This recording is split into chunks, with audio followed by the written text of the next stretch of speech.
The path between the last US battleships designs from the time of the Washington Naval Treaty and what would eventually become the North Carolina-class battleships was a long and twisting one. In 1922, the US Navy had two completed battleship designs to consider. The Colorado class, which had the benefit of having some of its vessels actually going into service with the US Navy, which would allow for proper evaluation of the ship's performance versus the on-paper ideals. And they had the South Dakota class of the 1920s. This was larger and more heavily armed, but the building of these ships had been stopped by the Washington Treaty, and so their exact performance in real-life service would forever remain unknown. During much of the 1920s, three primary factors influenced US Navy thinking on a potential next generation of battleships, which, according to the Washington Naval Treaty, could be laid down in 1932.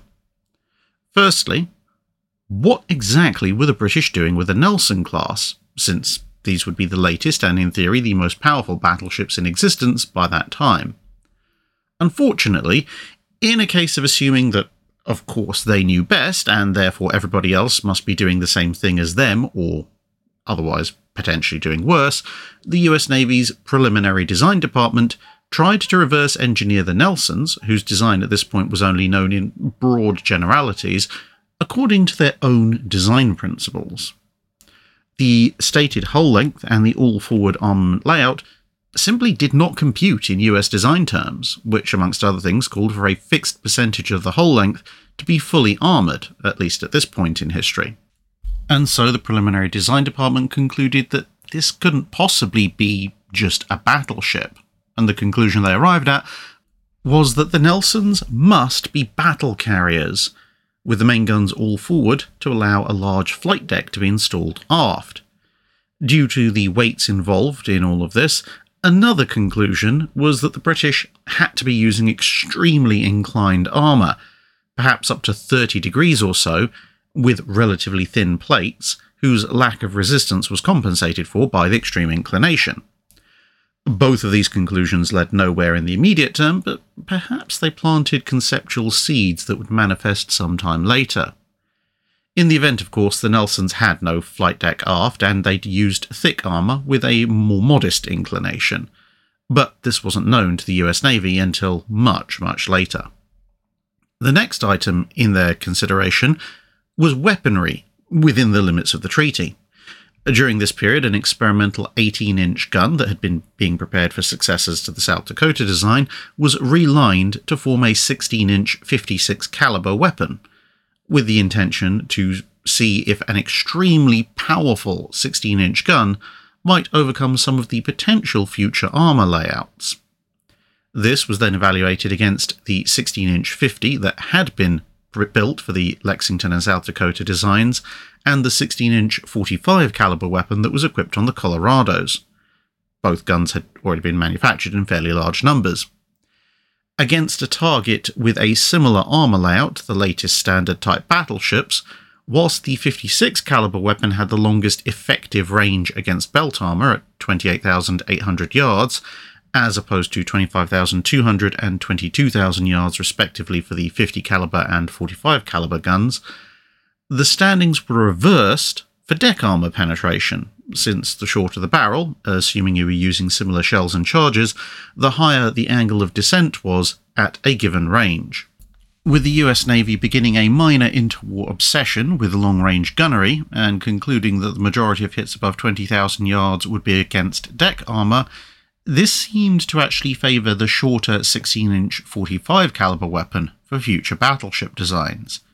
The very short barrel life of the 16-inch 56 caliber gun was also a fairly large mark against it. However, the Bureau of Ordnance noted that the 50 caliber weapon was their preferred choice, on balance, due to its better belt penetration characteristics, especially when the target wasn't perpendicular to the firing ship. And they thought that maybe coming up with a heavier shell and thus reducing muzzle velocity whilst keeping the charge itself the same might be the way to go. This would extend barrel life, and it would force the shell into a higher arc, plus it would retain more energy at the other end. This would begin a line of heavier 16-inch shells being designed and sometimes developed, which would culminate in the Mark 8 Super Heavy shell at the end of the 1930s, with a few interim weights between the basic shell used by the Colorados upon launch and the Mark 8 coming in between them. Finally, there was the type of machinery to select to propel the ship. Whilst elements within the US Navy were very much in favour of the turboelectric drive for a host of reasons, the simple fact was that the turboelectric drive was heavier for a given amount of power than a geared turbine set, especially the latest examples of the latter. With the treaty putting weight limits on every type of large warship, the turboelectric drive simply couldn't be used in future ship designs unless major compromises on firepower or protection were made. Since US battleships were already the slowest on average of the big three navies' more recent designs, particularly the 16-inch ships, there was no question of slipping back below 20 knots and thus reducing the size and weight of the power plant instead. The use of diesel power was briefly contemplated, its long range being very attractive to an increasingly Pacific-minded US Navy, but the unreliability and weight of this propulsion method at this point in time scuppered that ideal as well. With all these considerations in mind, the 1920s were mostly done when preliminary work began on a new generation of battleship designs. The battleship building holiday was due to expire at the end of 1931, which meant that the keels would need to be laid at the start of 1932, but this required a budget to be in place by early 1931, and that in turn meant the designs needed to be finished by mid-1930, as the budget would begin discussions in the halls of politics in late 1930. And so it was that the first drafts for Battleship 1932 began in 1928. Bearing in mind that the failed 1928 Geneva Conference had seen a push by the British to reduce battleship displacement, and that they were likely to try this again in the future, along with a number of other points that had been raised at that conference, there was a lot to think about, including, but not limited to, should the US look only at 35,000-ton ships, or should they perhaps also look at smaller vessels? Should the new ships be Panamax compliant, or should their beam be whatever was ideal?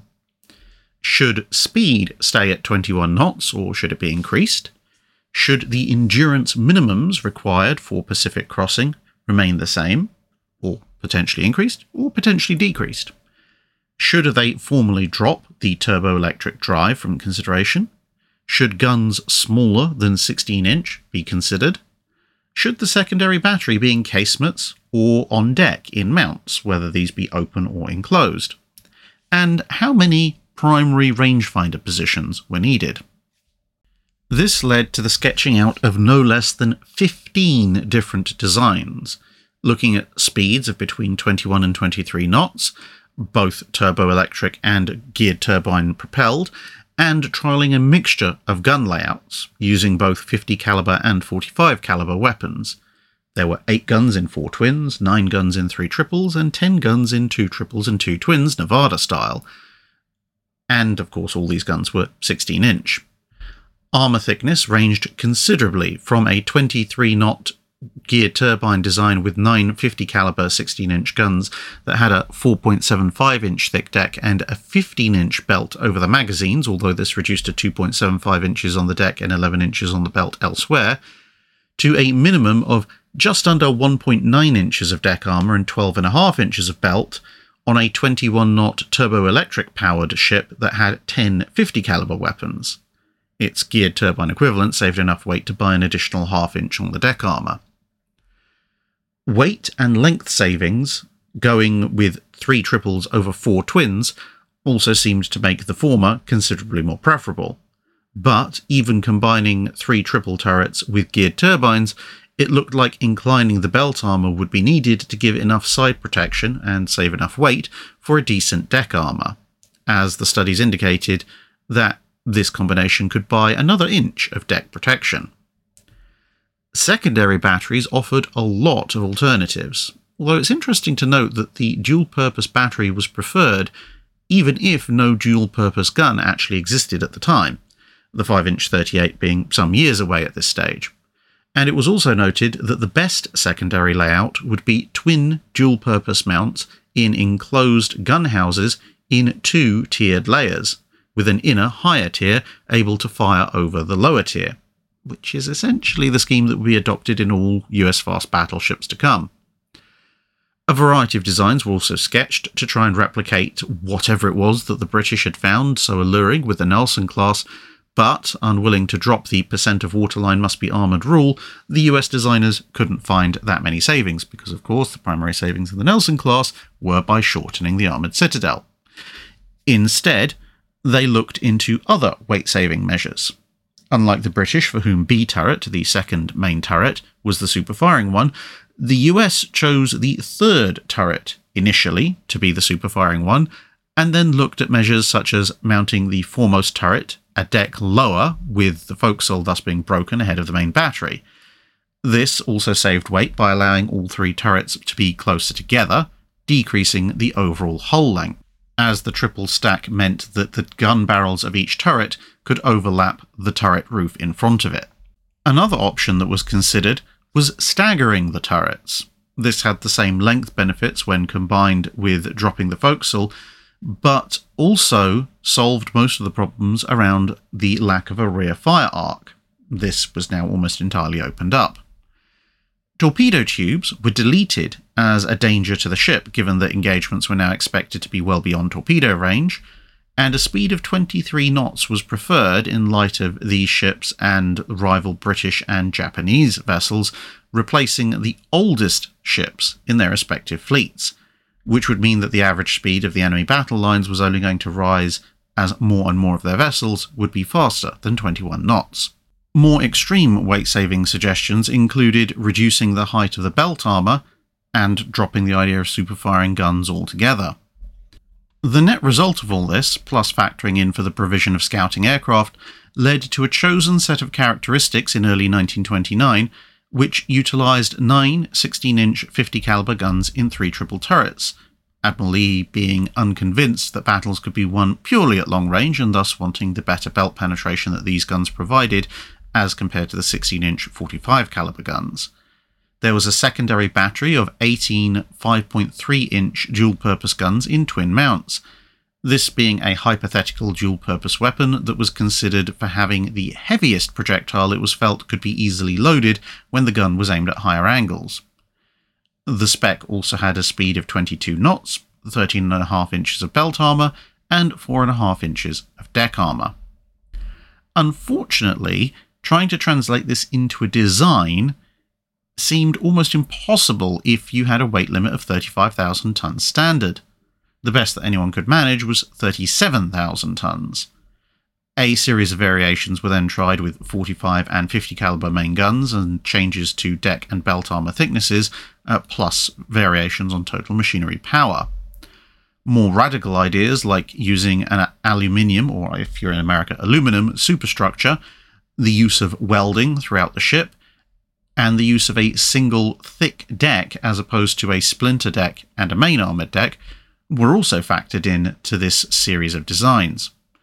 Still unwilling to abandon the fixed percentage of waterline length as armour requirement, another series of designs were drawn up with extremely short hulls, culminating in Design G, which was only 530 foot long and only capable of 20.5 knots, but marshalled a 5.25-inch thick deck and a belt that varied from 9 inches to 15 inches in thickness. And all of this could just about fit within the 35,000-ton weight limit. But it paid for this with a very limited secondary battery and belt armour that was much reduced in height.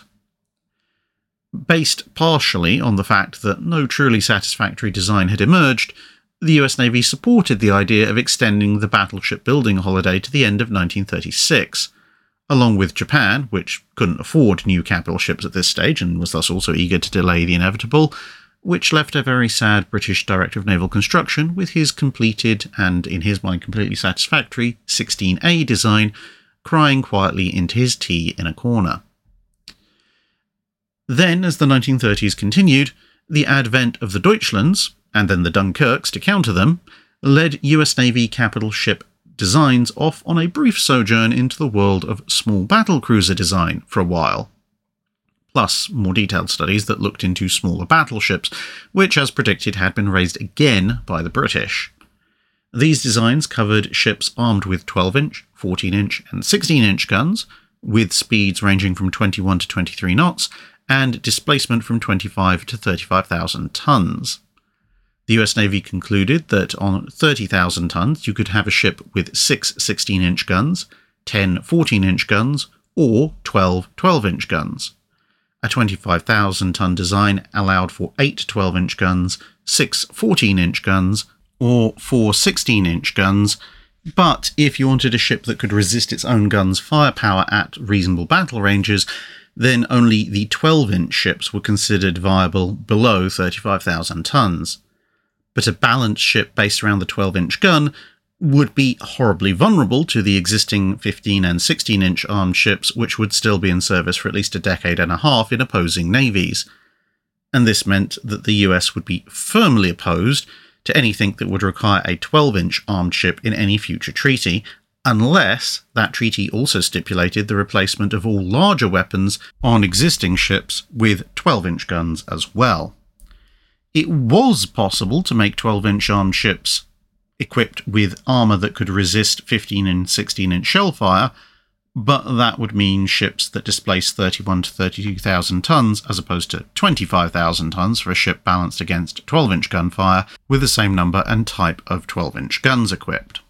Attention then turned to greater speed, and in late 1931 it was worked out that if you accepted a 12-inch belt and just over 4.5 inches of deck, you might get up to 25 knots on a 34,000-ton displacement, or 27.5 knots on 35,250 tons displacement, which was just fractionally over the treaty limit and well within the margin of being able to trim down. But these were for ships armed with 12-inch guns, although to be fair, there was a 35,000-ton design that had no less than 15 such weapons. As faster options were considered, the massive weight of turboelectric drives relative to newer geared turbine drives became more and more of a problem, and so the start of the 1930s also saw the start of the final decline of the turboelectric drive battleship design in the US Navy.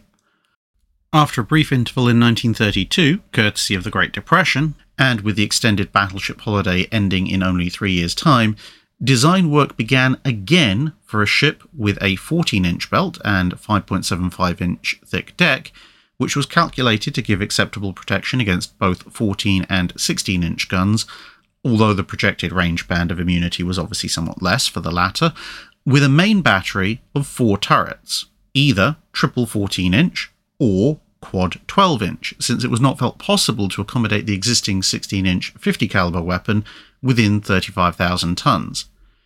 This ship would be driven by geared turbines at 22 knots, although one design aimed for no less than 20 main battery guns of the 12-inch type. However, the existing and planned construction by Germany, Italy and France, plus the continued existence of the Japanese and British battlecruisers, and indications that this trend was only going to continue, finally brought about the acceptance that the standard battleship speed, or something close to it, would likely have to be abandoned in the future.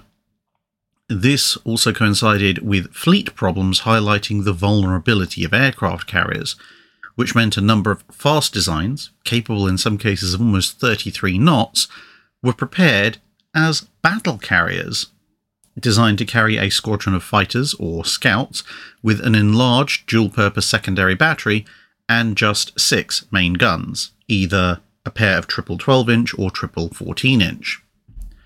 New advances in machinery, as well as a firm selection of geared turbines at this point, meant that although large numbers of slower design sketches were still being made, the fast battleship began to emerge more and more. By July 1934, 4 designs ranging from 31 to 35,000 tons had been sketched, armed with either 9 or 12 14-inch guns. 2 were capable of 21 knots, whilst the other 2 could hit 30 or more, the most capable being a 35,000-ton design penciled in for 31.5 knots and armed with 12 14-inch guns, at the cost of 25% of its fuel load and thus the extended range that characterised most US battleships. This in turn led to even more design efforts, in particular one in late 1934 that was conceived as an attempt to answer Hood, but on a treaty displacement. At 35,000 tons, the ship would make 30.5 knots, with 16-inch guns making a return in the 45 caliber flavour in 4 twin turrets. Although the belt was 12.75 inches thick, it was vertical instead of angled, but there was a 4.75 inch thick deck. Another option with fractionally thicker armour and 9 14-inch guns and triple turrets instead was also considered. Slow designs were still being made for comparison, but the proportion of fast designs was rapidly increasing. In the lead-up to the Second London Naval Treaty negotiations, approaches by the British to reduce displacement to 25,000 tons or perhaps 32,000 tons resulted in design studies by which the US determined that these craft would not be able to withstand the full range of threats presented by both ships and aircraft, since there had been no restrictions on the development of torpedoes or bombs built into previous treaties. This, coupled with the Japanese stating that they were going to leave the treaty system, this statement coming in March 1934, meant that the US refused to budge on displacement. It was felt, amongst other things, that this might persuade Japan to come back into the treaty system, but even if they didn't, it would at least allow for a ship with a fighting chance against new, unrestricted Japanese Navy ships, bearing in mind, of course, that most thought the Japanese intention was to build 40 to 45,000 ton vessels at this stage, not something the size of a Yamato. The US did agree to limit gun caliber to 14 inches, though, but only after ensuring that both caliber and displacement escalator clauses were built into the new treaty. Long-range shell fire, diving through the water and striking under the belt, was also recognised formally as a potential threat, which added to the list of things that they had to design against, and so with the building holiday fast coming to an end, in early 1935, studies were called for, armed with a dozen 5-inch 38 dual-purpose guns as a secondary battery, full width and depth torpedo protection, and a range of 15,000 nautical miles at 15 knots. 3 designs were prepared in response. Design A had 9 14-inch guns, all forward, with each turret slightly raised higher than the previous one. This meant they weren't completely super-firing, but they did allow for all 3 turrets to fire a broadside at most expected battle ranges dead ahead. It was equipped with an 11.5-inch belt and a 4.5-inch deck. Speed would be around 30 knots. Design A was about 2,500 tons under the displacement limit, whilst designs B and C were about 1,500 to 2,000 tons over. These used 4 turrets, triple 14-inch in B and twin 16-inch in C, with a 13.25-inch belt and 5.25 inches of deck armour, with speed actually fractionally higher at 30.5 knots. Each design had a sub-option for protection against either old 16-inch guns or the new 14-inch super heavy shells that were being designed instead of their original 14-inch guns with standard weight shells. The increase in armour weight and engine power to compensate and retain the speed that was desired added about 2,000 tons to Design A and 3,000 tons to Designs B and C. This meant Designs B and C were now approaching 40,000 tons standard and completely out of the question as far as the treaty was concerned, but Design A, which had started out 2,500 tons under, was still just about viable under the treaty restrictions. Various attempts were now made to square the circle of the desire for heavy firepower and protection, but with bombs, torpedoes, mines, diving shells, and of course regular gunfire to deal with, half a dozen further sketches, plus one despairing attempt to return to 23 knots in an effort to buy enough displacement for the guns and armour together, all went nowhere. Although a large number of these designs did have an all-forward armament, and the battle carrier re-emerged as Design F with 2 quadruple 14-inch mounted aft and a forward launch deck with an air group of 10 bombers, of all things. The height of the belt armour was now cut in an effort to save weight, and Designs A and B were taken forward. It proved impossible to get a 4-turret ship under the treaty limit, and so armament became locked in at 3 turrets, although the guns might number either 9 or 12, as the Bureau of Ordnance was cooking up a quadruple 14-inch turret that would fit. Design K was pretty much Design A, but with a narrower, i.e. shorter, main belt in terms of height, and various features like the aft armoured control tower being eliminated. This allowed a ship that had a 15-inch belt and 5.25-inch deck, at least on paper, that was proof against super heavy 14-inch shells, but the entire design was very tight. Design L was pretty much the same hull, but it had 3 quadruple 14-inch at the expense of 2.5 inches of belt and 0.75 inches of deck. Since the design lacked any overlap of guns in the all-forward layout, and the second and third turrets were on incrementally higher barbettes, moving one turret aft and back down to deck level actually saved a small amount of weight. But this was Design M, a variant of L, and both of these were seen as being far too tight of a design, and so Design K proceeded. Believing at this stage that the Congos were still only capable of just over 26 knots, it was suggested that 28 knots, instead of over 30, might be acceptable, the reduction in power output thus buying a little bit of displacement for other purposes. But this final design series went off the scale with design options, eventually totaling no less than 35 separate proposed variants. These included the final abandonment of armour belt length as a fixed percentage of the ship's hull length, and in an attempt to get the most out of limited amounts of armour, the introduction of inclined armour. The 35 designs were in all but one case armed with 14-inch guns, the exception being Design 5 that had a pair of quad 16-inch, but the layouts included 3 triples, 4 twins, 2 quadruples, 4 triples, 2 triples with super-firing quadruple, and finally 3 quadruple turrets in Design 16. The 35 total designs coming from a number of designs having their own sub-designs, such as 7A, B, and C. Armour ranged from 9.8 inches to 14.75 inches on the belt, with many designs having a 10-degree inclination for the belt armour. Speed on most of the designs was 30 knots, but with some having between 26.5 and 28.5 knots, and one, Design 7, being the very last holdout of slower ships, down at 22 knots. Scheme 9E was somewhat like an American Richelieu.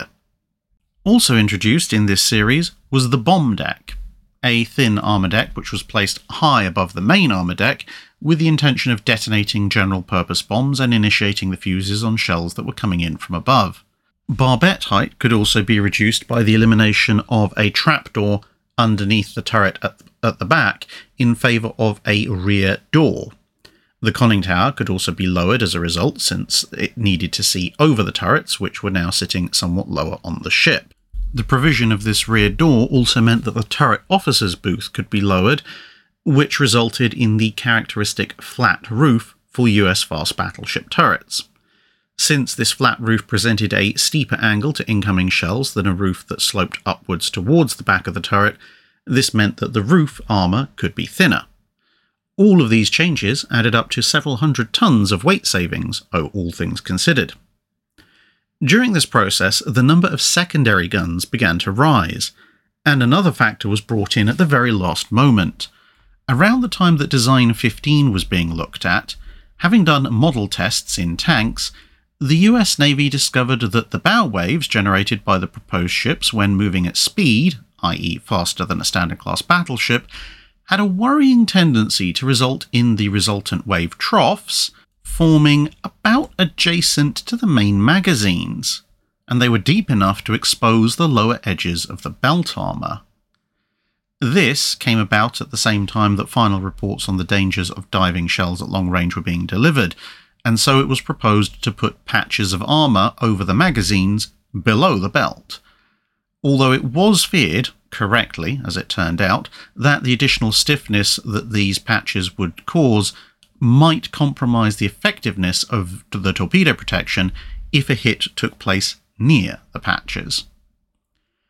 This would eventually yield the aforementioned Design 16, which had 3 quadruple 14-inch turrets, a pair super-firing forward and 1 aft, 16 5-inch 38 guns in 6 twin and 4 single mounts, of which a pair of twins were mounted on deck on each side, and 1 twin and 2 singles per side were placed on the upper gallery, with 11.2 inches of inclined belt armour and between 5.1 and 5.6 inches of deck armour, with a total speed of 27 knots.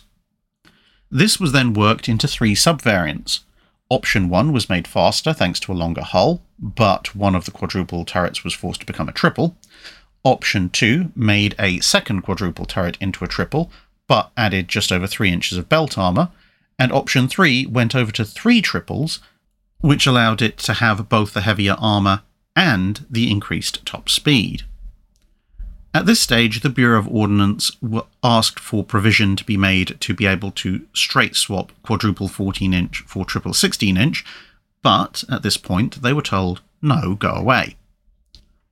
But Admiral Reeves, who wanted better underwater protection at the expense of thinning some of the armour over everything but the magazines, managed to talk the CNO into ordering this provision for swapping the guns to be made anyway a couple of months later.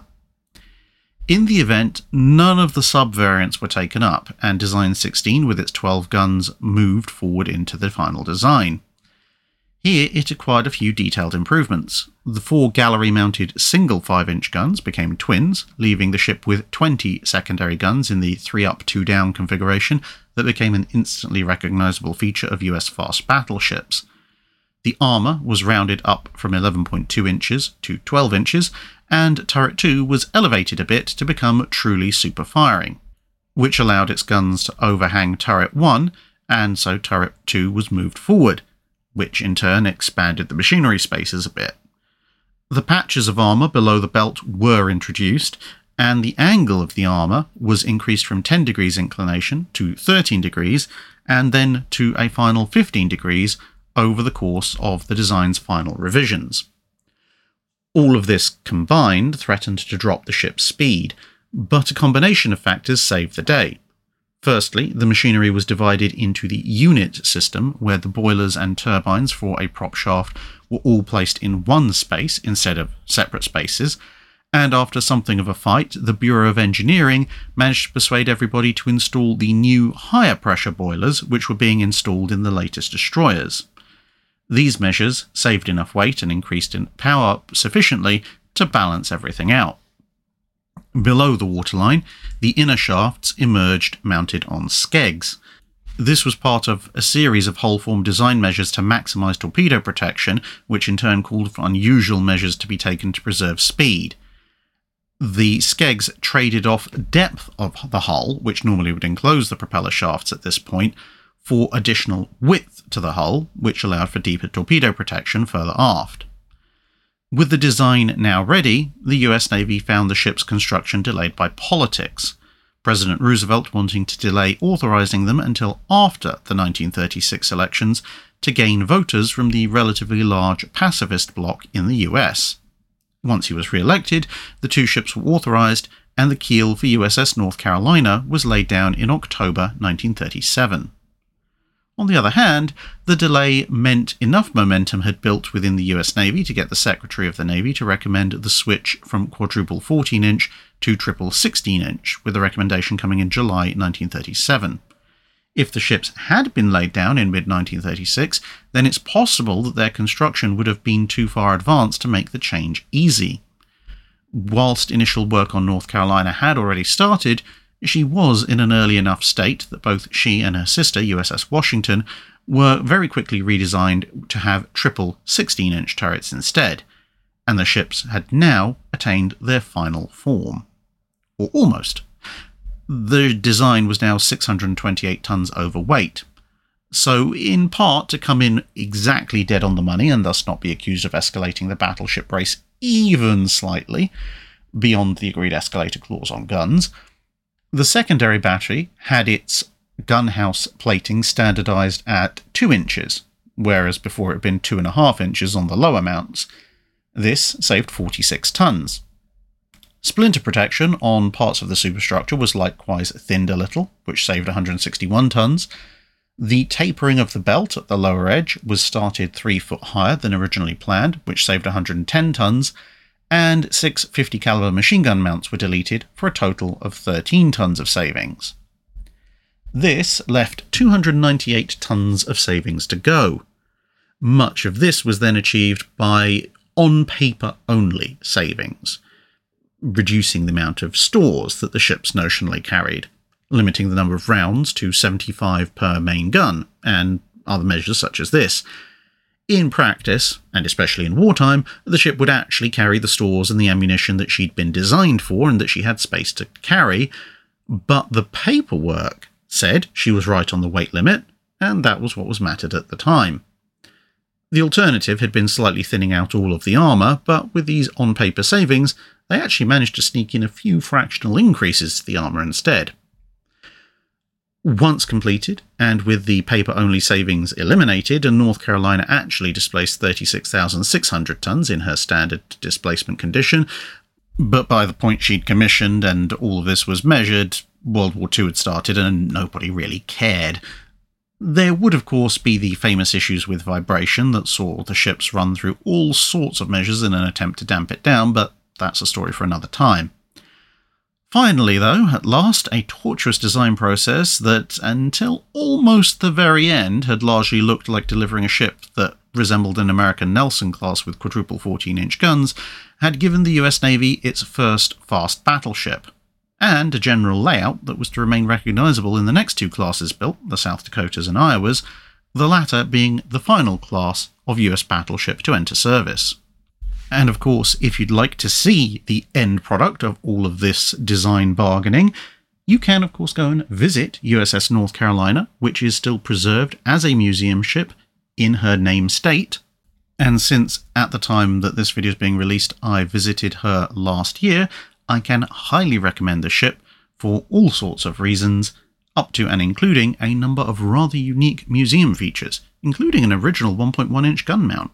That's it for this video. Thanks for watching. If you have a comment or suggestion for a ship to review, let us know in the comments below. Don't forget to comment on the pinned post for dry dock questions.